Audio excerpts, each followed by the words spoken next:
Everyone, माझं नाव स्नेहा सुरेश चौधरी आहे। माझ्या शाळेचे नाव Eklavya model residential school Pimpri Sadoh आहे। मी इयत्ता 8वीत शिकते। मी आता तुम्हाला विज्ञानाचा एक प्रयोग करून दाखवणार आहे। लागणारे साहित्य: लिंबू, नमक, काचेचे 2 ग्लास आणि पाणी। आता मी पाणी एका ग्लास मध्ये ओतणार आहे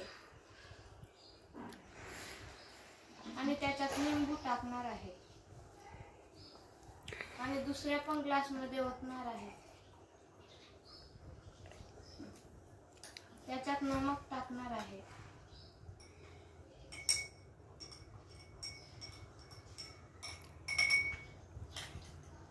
आणि त्याच्यात पण लिंबू टाकणार आहे। आता बघा, याच्यातला लिंबू वर तरंगला आहे आणि ह्या ग्लास मधला लिंबू खाली आहे। असं का? कारण याच्यात आपण नमक टाकलं आहे।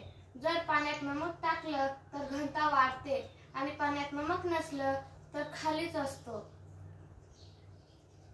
Thank you.